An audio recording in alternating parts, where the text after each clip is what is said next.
Welcome to WO50. Women over 50 embody wellness and wisdom. We sure do. And that's us. My name is Corrine, and I'm here with my BFF, Dr. Eddi Canny.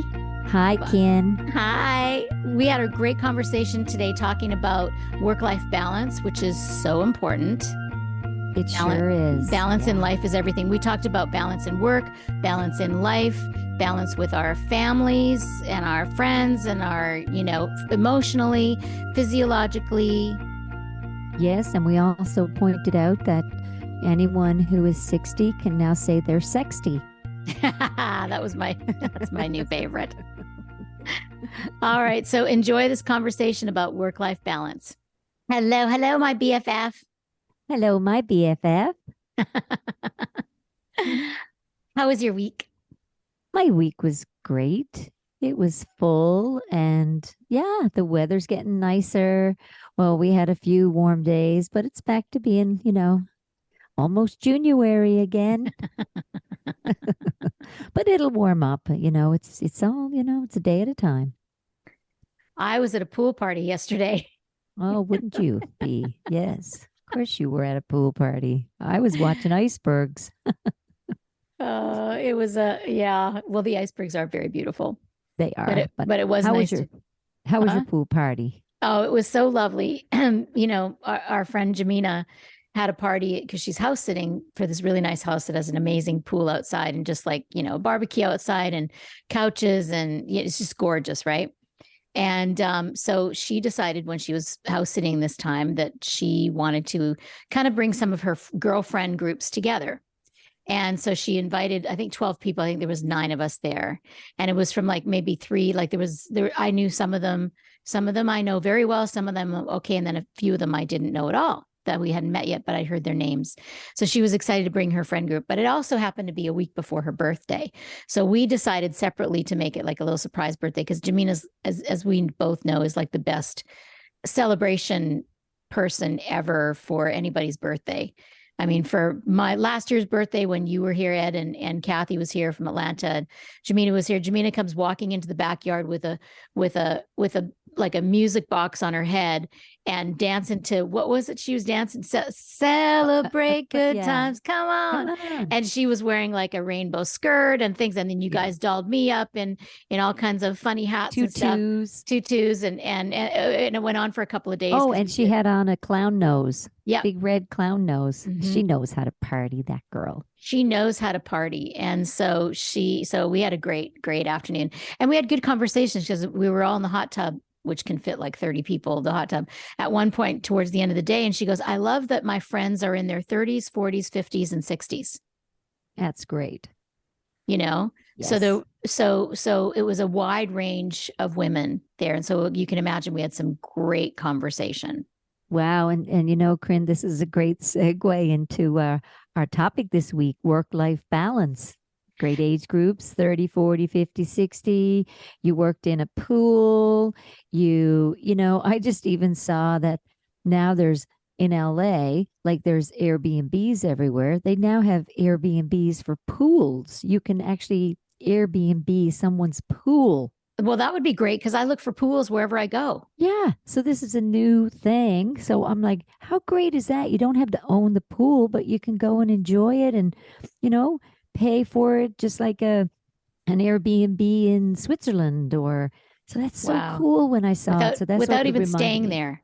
You can just go use the pool for the day. For like 2 to 4 hours, or, you just block out times. And I'm like, that is the best. Coolest. Yes. Oh my gosh. We got to do that. Because I bought some air mattresses for yesterday. It was a little bit cool. It was kind of sunny off. Well, it was a little bit cool. It was 75 instead of 85. It's 75. Was it 75? Really? Yeah. We're just getting to 45. Sorry.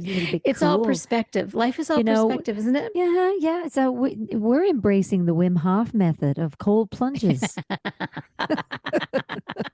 I'm really going to embrace that now. I won't even mind a cold shower anymore. See? See what happens? That's one of the latest trends, the cold things. And you had a hot tub too. But I don't like hot tubs. I only had my little tippy toes in. I'm not a big hot tub fan. It was so cold, 75. Wow. And the gluten-free, dairy-free keto cake I made was a huge hit. Oh, awesome. I can't wait to try I it. can't wait to make it for you. I'm so excited. Me too.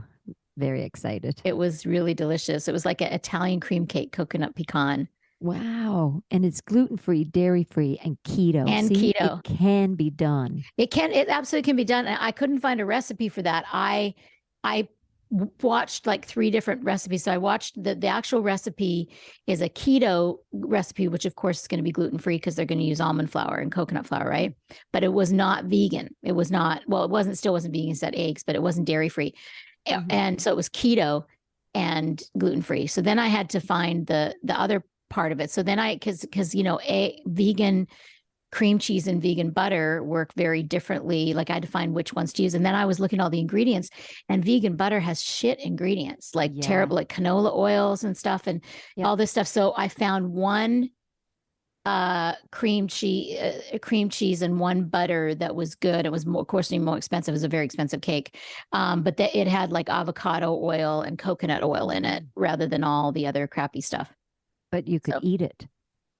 Well, I could have eaten it, but Jamina's dairy free and gluten free, so I could have had it with the real. But it was like a vegan cream cheese icing that I made it, and so I wasn't sure because I had pieced together recipes, and I didn't taste the cake, so I didn't know till everybody bit into it. I licked the ice cream, or the icing when I was icing it, and that was really good. Vegan cream cheese icing actually was quite delightful, keto with some keto sugar in it, but the cake part, but it was actually really delightful. It was a technique where you fold in the whipped egg whites because coconut almond flour can be quite dense in a cake and not really fluffy at all. Yeah. And so I'd made the batter and with the yolks, and then I whipped the egg whites with cream of tartar to make them really stiff. And then you very gently fold in, and that's what makes the cake fluffier. Oh, that's a great idea. I made shortbread cookies, and all I used was almond flour and butter. Right. Perfect. No, yeah, because there's no eggs in shortbread. Yeah. No, it's just, and it was just so butter easy. And flour usually. Just almond flour and butter. And your keto sweetener. Yes, a little bit of monk fruit. Yes. And it was actually so good. They were so good. And I made them just little bite size. So, when you have a cup of tea or you want a little snack, they're easy. Yeah. So, as you get older, it becomes a little more challenging to keep your energy up. I feel like that's why I have changed my eating patterns a couple of times over the years. Is that like when I was younger, I could eat whatever I wanted. I mean, you've never been able to eat whatever you wanted, but I could eat gluten, dairy, I could eat licorice. You even told me that one time. I think it was 28 or 29 years old. And I said, I'm good with sugar. She goes, you said, yeah, you're fine in moderation, but it's not too bad for you. Yeah. And then, and then when menopause happened, then we started to talk a different story. Well, perimenopause first, right? Well, yeah, because that's when all the hormones start to change. And next podcast we should talk about hormones. That? Yes, I know that's got it coming up. Okay, we'll talk about hormones next. Yeah, and I saw, just on a little note, I just saw on the news, which I don't start my day off with the news, but it was nice news this morning, and I was just on my way out the door for a walk, and this nice newscaster broadcaster said, the science is in on bioidentical hormone replacement therapy, and I'm waiting for the negative, but didn't happen. They were like, now they have enough time to have double-blind study and have proven it. And I'm going, well, I think it's because there's enough menopausal women that probably would have shut the TV channel down if they had said something negative. So they had some positive updates. Yeah, that's good. So, something you've known for many, many years. Yeah, for at least 35. Yeah. Okay, but that's next. That's next podcast. That's going to be the next one. Yeah. Yeah. So today we're talking about work-life balance, which I started off, I said, because I was talking to some of the ladies about it yesterday. So there was a girl who was in her early 30s that was there, very sweet girl, friend of Jamina's, singer-songwriter. So I love talking to young singer-songwriters. And she said, oh, I'm going to go home soon. And everybody had started to leave, but I had planned on staying another hour or two. And I said, well, why? Because I wanted to get to know her. She goes, I'm tired. And what person of our generation would ever say they're leaving a party because they're tired? It's like you might say, oh, I've got things to do or something, but you never say I'm actually tired. I think now that we're older, we would say that. We have no problem admitting that, but I was like, good for you, to know when your body is tired and listen to your body when you're, 31 years old. And she said, my mom, waited tables.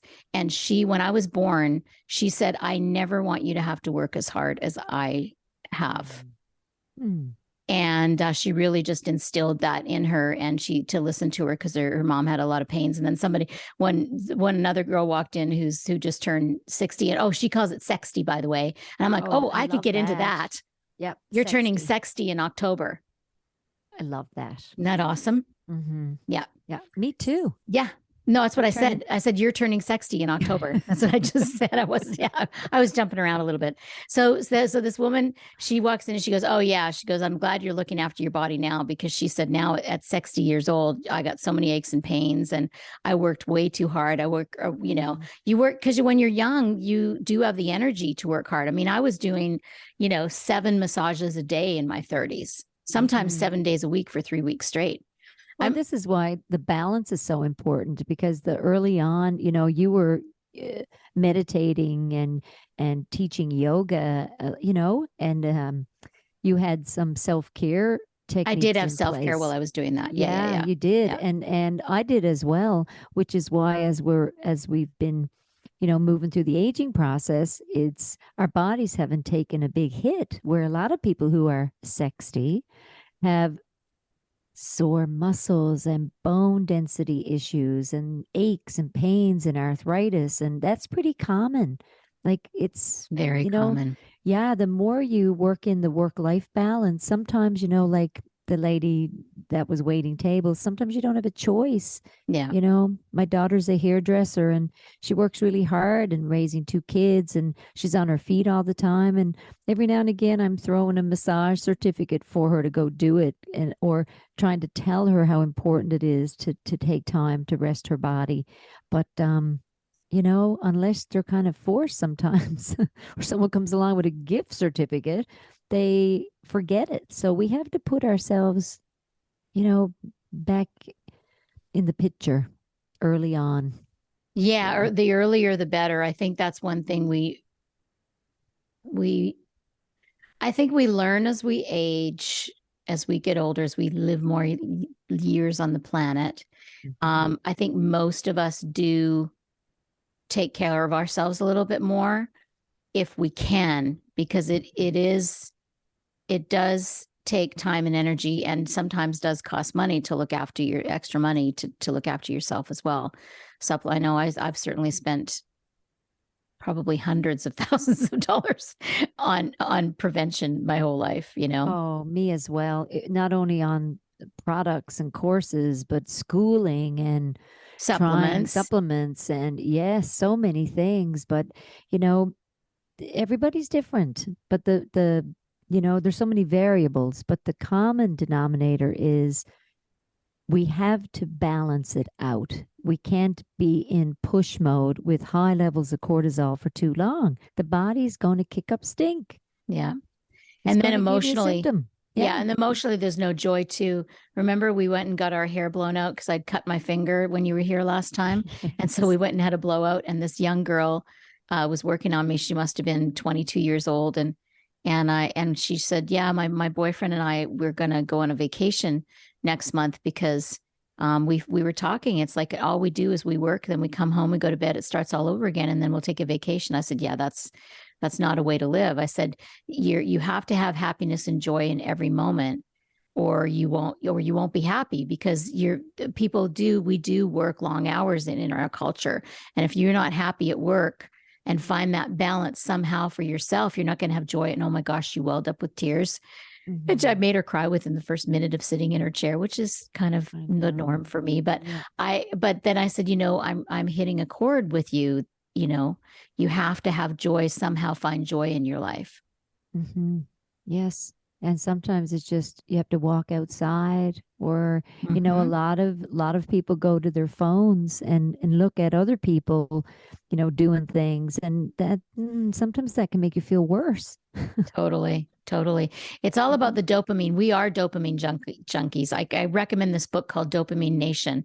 And our brain is hardwired for many things, for recognizing patterns, for dopamine. Like when something feels good, we want more of it. And it goes back to like, thousands of years actually of makes us want to, you know, I forget what, I can't forget what it was, but anyway, the things what we find joy in, it makes us want to go back and do it again.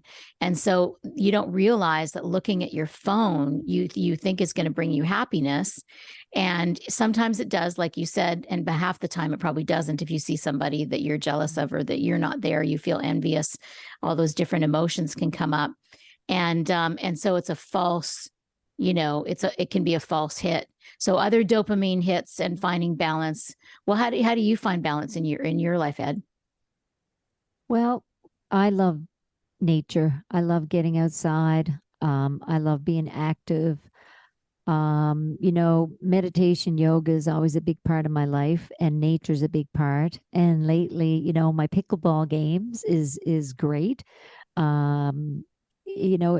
Tennis, bicycling, once the weather gets warm, just sometimes too. The other day, the sun came out and we hadn't had the sun in days. And I just grabbed my cup of tea and I walked outside and I sat down and I just sat with the sun hitting my face because I'm going, okay, there's nothing coming into my head going, this is soon going to go. How long is this going to last? I just sat with that moment. Those Mm-hmm. practices you often teach people. Just enjoy what this is in the moment. And the sun felt so beautiful. And for people that live in places where the sun is there all the time, don't take that for granted, you know? And then today I also had to reflect and go, wow, just over in the province next to us, Halifax, they have these fires now, I and heard. Alberta just further away, and BC, and there's all this heat that's going on. And they're all at, 30 Celsius, and Already in May. we're at 9 Celsius. So I'm going, okay, I'm going to enjoy this. It's not going to Yeah. soak in this heat, And just without story. Yeah. yeah. But also you have many, many other things that you do for balance, not just nature. You Oh, get food. massages, Oh, yes, I get massages, acupuncture, osteopathic work. your Um, grandchildren. my grandchildren are so much fun, and balancing my mom in, my family members. I have nephews and nieces and sisters and brothers, and there's a lot to juggle in. Yeah. And it's just taking the time, to give them a call. You're the same. You do the same with your mom and your siblings, checking in. But there's a lot to balance. And then I have my work, which I love. And But but my you limit, like you've always been really good at, like when I knew you, when you first started being a naturopath, you pretty much have always worked 4 days a week, Yeah, yeah, yeah. which is awesome. I like to have the long weekend. Now, if I have to work an extra day, but yeah, I try and keep my work weeks light. So even on the days I work, I'll do a 3 to 4 day work week now, but I'll juggle some of those times around now to fit in some of the things I'm liking to do. So for the season that I'm in, whether it's skiing, cross country ski, or it could be the pickleball or tennis. So I work that in so I don't feel with a lot of people that I know, they've had compassion burnout, or they've had, such conflict around their work life because they haven't taken enough self time, personal care time. So yeah, Yeah. it's a Yeah. balance. It's a juggling act. Yeah, it is all about balance, and nobody's gonna help you find your balance, because your family's always going to want more of your time. If you work for somebody else, they're always going to want more of your time. If you're self-employed, your clients are going to want more of your time. Like nobody can balance your schedule but you, and so you have to somehow prioritize you. Take a look at it, and the signs are, your body will tell you if you're too tired all the time, or you're irritated, or you're frustrated, or you're sad, or Yes. too overly emotional. These are all just signs of a little bit of burnout and a lack of balance. You've got to find the joy, whatever that is. Eddi and I find a lot of joy in music. We're constantly sending each other songs. We play music together on retreats.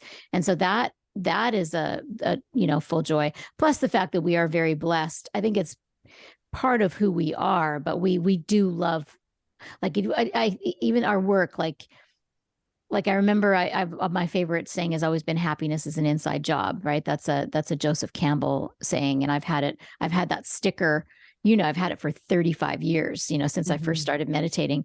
And I remember somebody said, well, I don't like that because there's the word job in it, and I'm like, but a job and work to me is joy, because I've always had joy in everything that I've ever done. So job and work don't mean, because I've also been self-employed my whole life. But I know for somebody who doesn't find as much joy in their work, and usually it's because they're burned out and they don't have boundaries. Yes, and they should call it a joyb. That's right. It's a joyb. Joyb. Joyb. Like sexty. We're making up all kinds of new words. We might have a book out called Joyb. Joyb. Everybody needs a joyb. What is your joyb? Sounds like a sex tool. It sounds like I'm from New Jersey. What's your joyb? What do you work at? Do you have work-life balance? Oh my gosh. So it's yeah. lovely. So nobody's going to balance you but you. So you have to do it, and you have to figure out what is good for you. What do you enjoy doing? I know I'm talking to a lot of clients these days about what their retirement is going to look like, because they're retiring in maybe 5 or 10 years.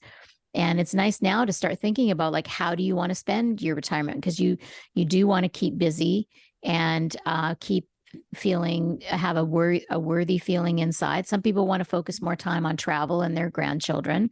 Some And people sometimes sometimes that's changed for you. Sometimes people have some changes in their lifestyle where travel is put off, or like COVID stopped the retired, peeps from traveling for a bit.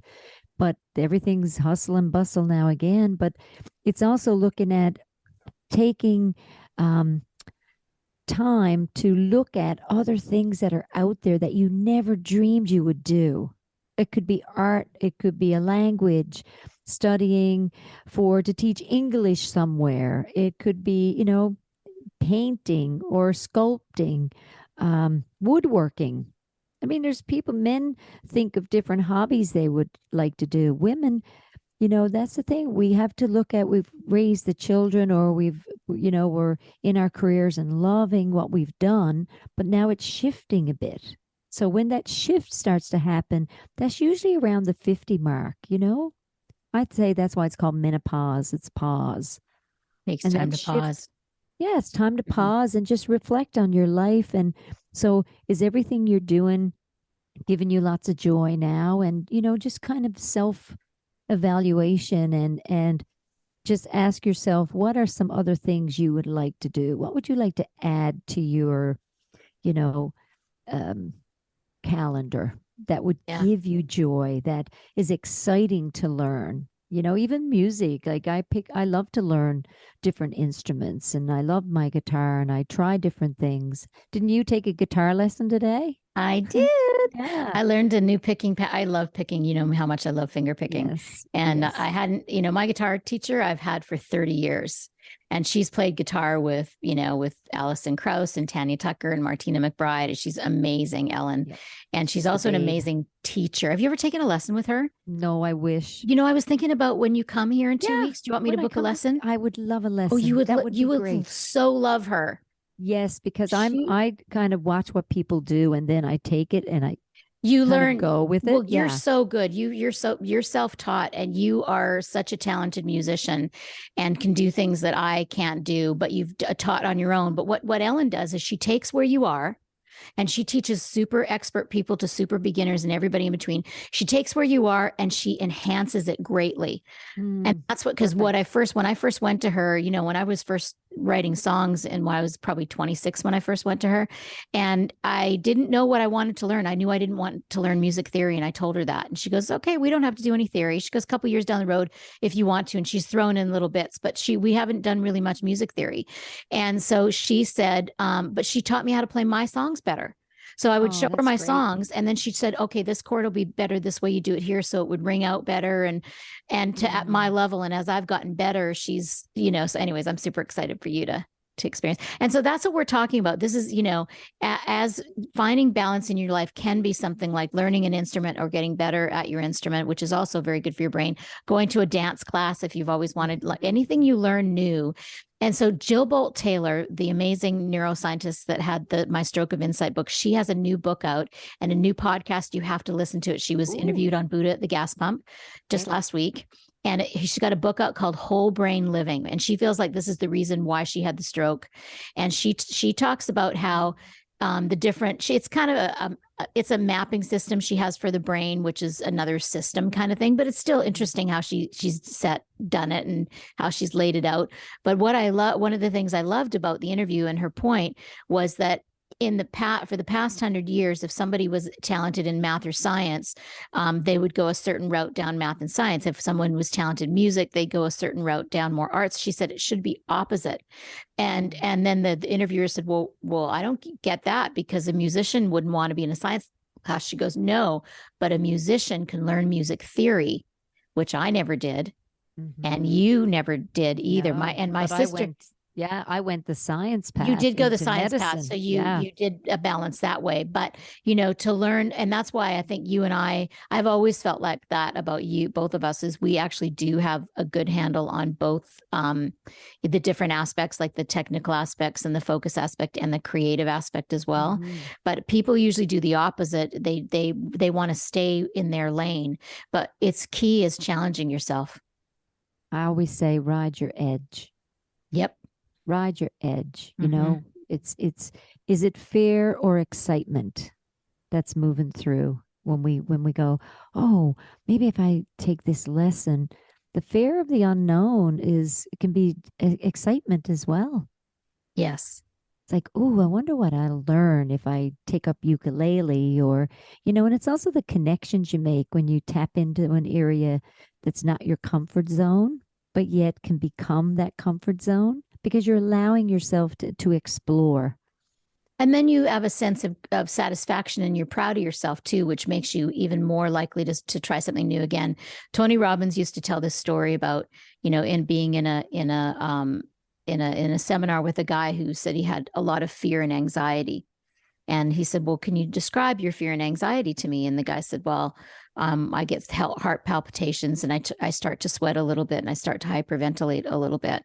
And so Tony talked him through that. And a couple of weeks later, he was on a plane, and he happened to sit beside Bruce Springsteen. And he said to Bruce, he said, oh my gosh, it must be so exhilarating to sing in front of 50,000 people. And Bruce said, yeah, it is. And he goes, can you describe that experience? And he goes, yeah. He goes, I kind of almost start to hyperventilate a little bit. I start to sweat, and my heartbeat races a little bit. And it was exactly the same description as you were saying. It's like we interpret in our brain. I would never call some of the things that have happened to me anxiety, because I just don't. I think some low level of anxiety is normal. Some low level of fear is normal. Of tension is normal, in life, and it's being resilient to that is the key. And so, so it's how you interpret those feelings inside is the key.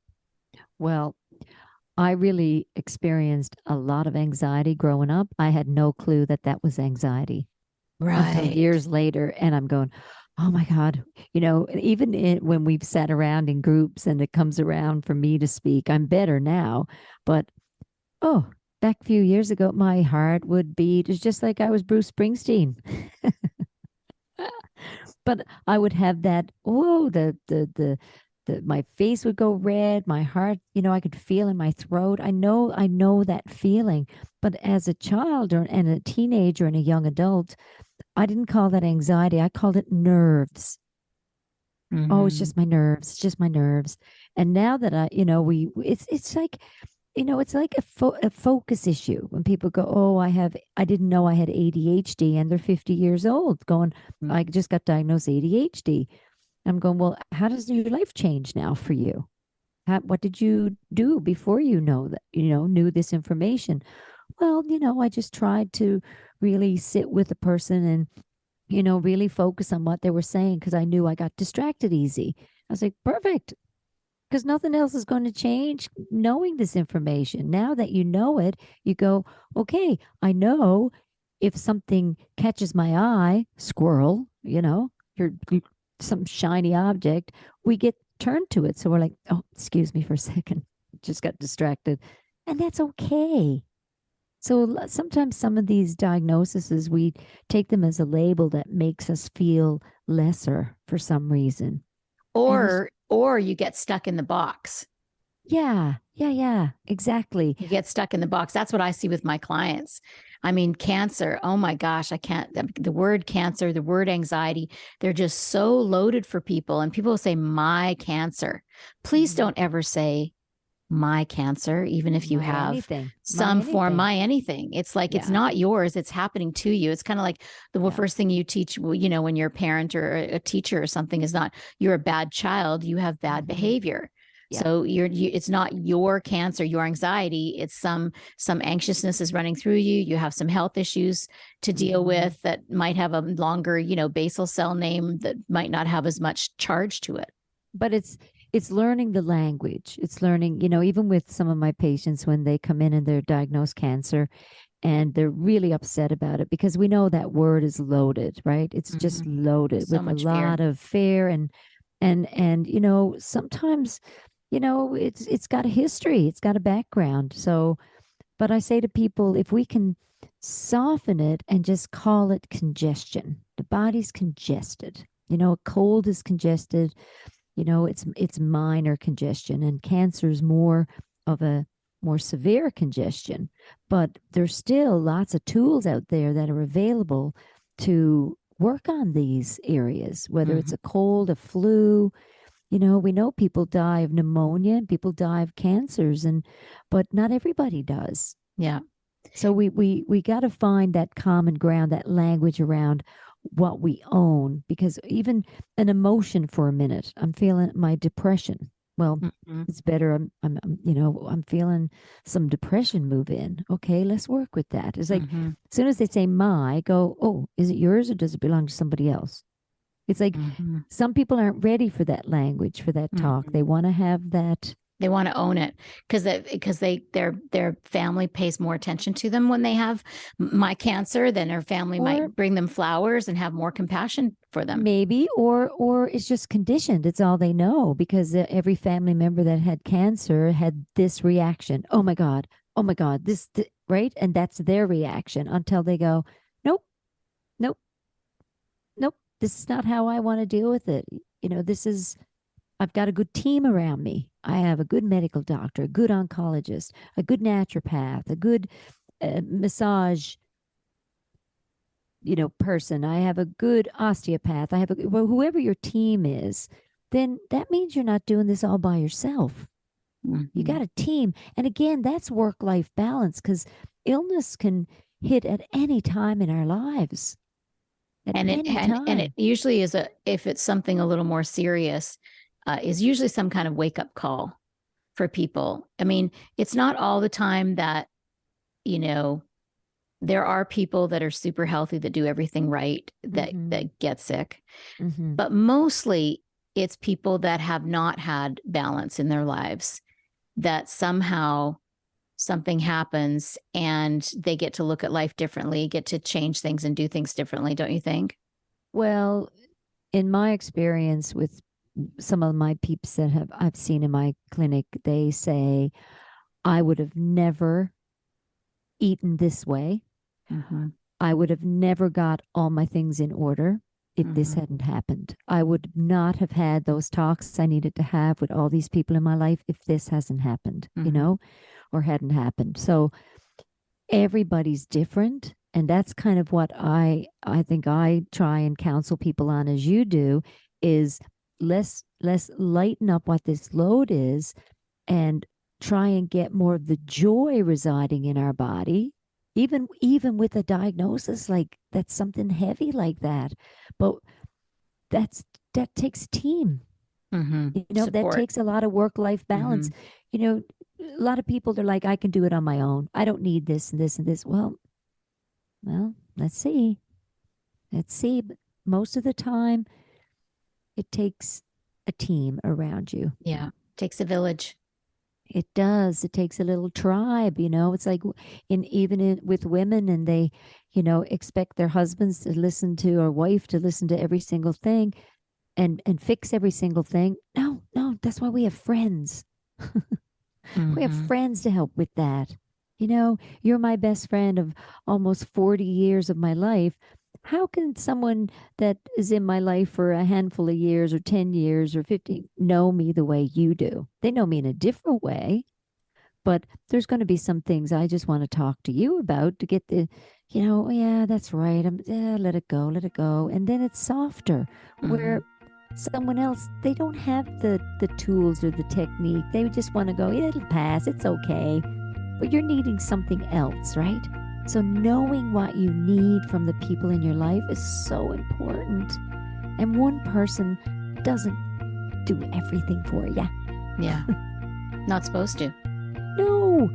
This is why we have connections. This is why, Jane Fonda said, I love her. And she said she let a lot of her girlfriends go in her 50s and 60s and got them, new girlfriends now in her 80s. And they are who she treasures, right? She loves them in her life.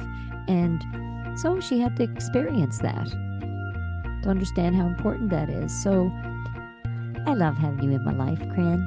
Yes, we're very, very lucky. Yeah. People are in our life for a reason, a season, or a lifetime. And you're my lifetime. Yep. Yeah. It's a lifetime.